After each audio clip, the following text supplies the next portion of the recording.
தென்னிந்திய நடிகர் சங்க கட்டடம் கட்டுவதற்கு 1 கோடி ரூபாய் நிதியை நடிகர் தனுஷ் வழங்கியுள்ளார். சென்னையில் தென்னிந்திய நடிகர் சங்கத்திற்கு புதிதாக கட்டடம் கட்டப்பட்டு வருகிறது. ஆனால் நிதி பற்றாக்குறை காரணமாக பல ஆண்டுகளாக கட்டுமான பணிகள் பாதிக்கப்பட்டுள்ளன. 40 கோடி ரூபாய் வரை நிதி தேவைப்படுவதால் நடிகர் நடிகைகள் பலரும் நிதி உதவி வழங்கி வருகின்றனர். இந்நிலையில் நடிகர் சங்க தலைவர் நாசர், துணைத் தலைவர் பூச்சி முருகன், பொருளாளர் கார்த்தி ஆகியோரை சந்தித்த நடிகர் தனுஷ் சங்கத்தின் வைப்பு நிதிக்காக 1 கோடி ரூபாய் நிதி உதவியை வழங்கினார். இதற்காக தனுஷுக்கு தென்னிந்திய நடிகர் சங்கம் நன்றியை தெரிவித்துக் கொள்வதாக அதன் தலைவர் நாசர் தெரிவித்துள்ளார். முன்னதாக நடிகர் சங்க கட்டடம் கட்ட அமைச்சர் உதயநிதி ஸ்டாலின், கமல்ஹாசன், விஜய், நெப்போலியன் உள்ளிட்டோர் நிதி உதவி வழங்கியது குறிப்பிடத்தக்கது.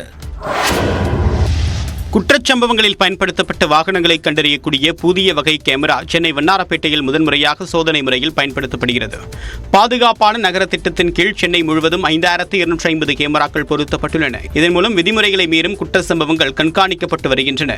இதன் அடுத்த கட்டமாக குற்ற வழக்குகளில் தொடர்புடைய வாகனங்கள் மீண்டும் பயன்படுத்தப்படக்கூடிய பட்சத்தில் அதை கண்டறியும் புதிய வகை கேமராக்கள் காவல் நிலையங்களுக்கு வழங்கப்பட்டு வருகின்றன. அதன்படி வண்ணாரப்பேட்டையில் சோதனை முறையில் இந்த புதிய வகை கேமராக்கள் பொருத்தப்பட்டுள்ளன.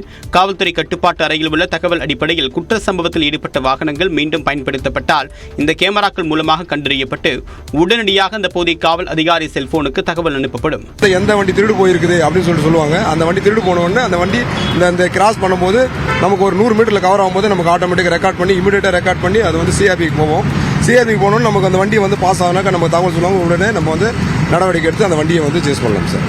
படிப்படியாக அனைத்து காவல் நிலையங்களிலும் இந்த கேமராக்கள் செயல்படுத்தப்படும் என்று காவல்துறையினர் தெரிவித்துள்ளனர்.